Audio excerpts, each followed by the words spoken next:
আমাদের চাওয়া যদি কীটনাশক সার এগুলোর দাম যদি একটু কম হতো তাহলে আমাদের খুব চাষাবাদ করে খুবই আমরা মজা পাইতাম। সম্মানিত ভিউয়ার্স, আমি এখন আছি একটা ঝিঙে মাচার নিচে। তো আপনারা দেখতে পাচ্ছেন ঝিঙেগুলো খুব ছোট ছোট। আসলে এই ঝিঙেগুলো আজকে বাজারজাত করা হয়েছে, আমাদের আসতে একটু দেরি হয়ে গেছে, তাই আপনাদেরকে মানে সুন্দর সুন্দর ঝিঙেগুলো দেখাতে পাচ্ছি না। তবে আমি এখন কথা বলতেছি এই ঝিঙে যিনি আবাদ করেছেন সেই কৃষকের সাথে।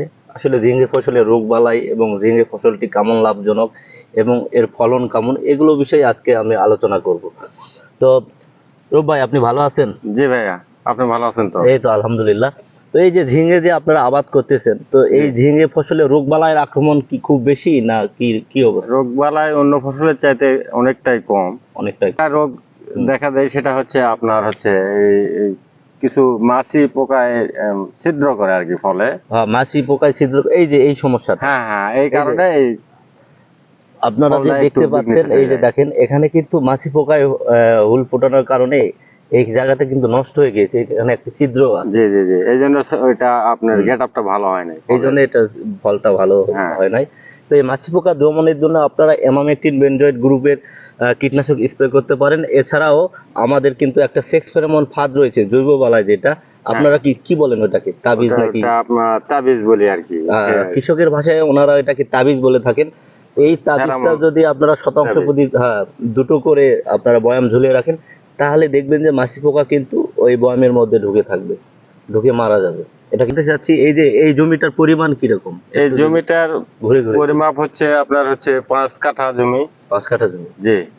তো এই বড় জমিতে ওষুধ স্প্রে করা, পরিচর্যা করার সমস্যা হয়, খন্ড খন্ড করলে ভালো হয় আর কি। খন্ড করলে ভালো হয়। তো এখানে যে 5 কাঠা, এটার কেমন ফলন পাচ্ছেন এই বিষয়ে যদি কিছু বলেন। মাশাআল্লাহ, খুবই ভালো ফলন হচ্ছে। 2 বার ফল কাটতে হয়। হ্যাঁ, আর যদি কোনো ক্রমে মিস হয়ে যায় তাহলে ওই ফলটা রিজেক্ট হয়ে যায়, মানে বাতিল হয়ে যায়, শক্ত হয়ে যায়, পুরো হয়ে যায়, খাওয়া যায় না, খাওয়ার অনুপযোগী হয়ে যায়। তো সপ্তাহে 2 বার হারভেস্ট করেন? জি জি জি জি। কিরকম ফলন পাচ্ছেন? আমি 5 কাঠাতে 1 মণ 10 ধারা পর্যন্ত কাটাই পাই। সপ্তাহে 2 দিন কাটি। মোটামুটি বাজার মূল্য ভালো, 1,500 টাকা মন পাচ্ছি। সপ্তাহে 2 মণ থেকে 2.5 মণ পর্যন্ত উঠছে। তো আপনারা জানলেন যে এই 5 কাঠা জমি থেকেই অনেক প্রতি সপ্তাহে 2 মণ প্লাস ফলন পাচ্ছেন এবং বাজার মূল্য পাচ্ছেন 3,000 টাকা প্লাস। জি, এটাই তো? জি জি। তাহলে এই ফসলটা তো করাই যায় নাকি? না, হ্যাঁ করতেছি, খুব ভালো। কিন্তু ওই যে সমস্যা, বৈরী আবহাওয়ার কারণে অনেকটা বিঘ্নিত হচ্ছে আমার। ওই যে আপনার অতিরিক্ত গরমের কারণে ফলনটা হচ্ছিল না, কিন্তু এখন বৃষ্টি হওয়ার কারণে একটু ভালো হচ্ছে। তো আমি আপনার জমিতে কিন্তু একটা সমস্যা দেখেছি, এটা আপনি যদি বলতেন এই সমস্যার বিষয়ে কিছু। এই হ্যাঁ হ্যাঁ হ্যাঁ হ্যাঁ, এটা কি সমস্যা আপনার ভাষায় কি বলেন? এটা আমরা ছত্রাক বলি। হ্যাঁ, আর এই ছত্রাকটা আমি স্প্রে দিচ্ছি কিন্তু কাজ হচ্ছে না, তো আপনারা দেখতে পাচ্ছেন, এই যে দেখেন এই পাতার গায়ে কিন্তু হলুদ হলুদ ছোপ ছোপ দাগ পড়েছে। প্রথমে তো এরকমই হয়। হ্যাঁ হ্যাঁ হ্যাঁ, এরকমই হয় না? এরকমই প্রথম হলুদ দাগ পড়ছে বিভিন্ন জায়গায়। এই হলুদ দাগ পড়তে পড়তে একসময় পুরো পাতাটাই হলদেটে হয়ে যায়। এরপরে দেখা যাবে যে কচি পাতাতেও হয়। প্রথম কিন্তু এটা শুরু হয় পুরাতন পাতা দিয়ে, এরপরে কচি পাতাতে আক্রমণ যদি বেশি হয় সেই ক্ষেত্রে কচি পাতাতেও আক্রমণ হয়ে যায়। এই রোগটির নাম হলো ডাউনি মিলডিউ। এই লতানো উদ্ভিদে ডাউনি মিলডিউ একটি মারাত্মক রোগ। এই রোগ হওয়ার পিছনে কয়েকটি কারণ রয়েছে। প্রথমত, আবহাওয়া যদি বৈরী হয়, হ্যাঁ, দিনের তাপমাত্রা এবং রাতের তাপমাত্রার মধ্যে যদি অনেক ডিফারেন্স হয়ে যায় সেই ক্ষেত্রে এই রোগটি দেখা দিবে। আর দ্বিতীয়টি, যদি আপনার সঠিক পরিমাণে পুষ্টি উপাদান, মাটির যেই খাবারগুলো, সেই সারগুলো যদি সঠিক পরিমাণে না থাকে এই রোগটি হতে পারে। এছাড়াও অতিরিক্ত বৃষ্টির সময় কিন্তু বৃষ্টি বেশি হলে দেখবেন যে এই রোগটা আক্রমণ হয়ে থাকে।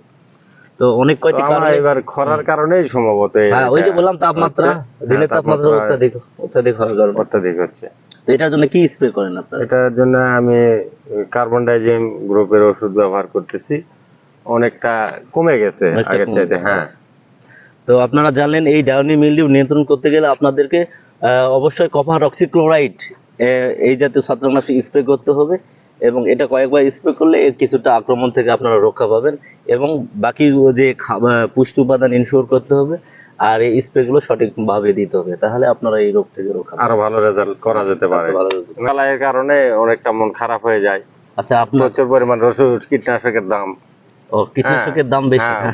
আচ্ছা, এটা না করে যদি আপনার বাজার মূল্য তো আর একটু বাড়ানো যায়, সেক্ষেত্রে কি আপনাদের সুবিধা হবে? বাজার মূল্য কিভাবে বাড়বে বা কমবে এটা আমি তো বুঝি না, কারণ আমদানির উপরে নির্ভর করে। যদি আমদানি হয়ে যায় কাঁচামাল, হুম। তাহলে দাম হয় না, মানুষের- পায় না। অনেকেই যদি আবাদ করে, হয়তো আমি আবাদ করলাম এই এই মাঠের মধ্যে, আর কেউ করলো না, তাহলে সেটাতে ভালো একটা প্রফিট পাওয়া যায়। আচ্ছা। আর সবাই করলে তো সেটা তো হয় না, একসঙ্গে দাম আসে না। এই কারণে বেশি ক্ষতিগ্রস্ত হচ্ছি। এই যেমন ধরেন কলা, মাঠে ব্যাপক পরিমাণ কলা আমরা লাগানো শুরু করছি, এই কলার দাম একসঙ্গে যখন নামে তখন কমে যায় বাজার। তাহলে সেই ক্ষেত্রে যদি কোনো ব্যবস্থা নেওয়া যায় এই সবজি বা এখন সরকারি ভাবে নিলে সেটা এখন কাঁচামাল সংরক্ষণ আমাদের মানে এখতিয়ারের বাইরে। সিজন টাইমে কৃষকরা তো একটু প্রফিটের আশায় সবাই একসাথে করে ফেলে, একসাথে হয় এবং সেগুলো একসাথে বাজারজাত হয়, এই কারণেই দামটা কমে যায়, মূল্য বাজার মূল্য আমরা পাই না, ন্যায্য মূল্য যখন ফুল ফোটে সকালবেলা খুব সুন্দর লাগে দেখতে। হ্যাঁ, সারা শুধু হলুদ ফুল দেখা যায়, তাই না? সকালবেলা হ্যাঁ, ফুলগুলো ফোটে। সকালবেলা ফোটে। আর এই ফুলগুলো ঝরে গেছে, আর বৃষ্টির কারণে আজকে সকাল থেকে বৃষ্টি ছিল, এই কারণে ফুলগুলো নষ্ট হয়ে গেছে আর কি, দেখা যাচ্ছে না। এই যে তাছাড়া খুবই সুন্দর লাগে। এই যে এটাতে হ্যাঁ, গিটে ধরছে, এটা দেখেন। প্রতি গিটে গিটে এই ফল আসে। এই যে 1 2 3 এর মাথায় কিন্তু সবগুলোতেই আছে। হ্যাঁ হ্যাঁ হ্যাঁ, সবগুলোতেই আছে, প্রতি গিটে গিটেই ফল আসবে, এটা আসে। কিন্তু খুবই ভালো একটা, মানে খুবই ভালো। খুবই ভালো। খুবই ভালো।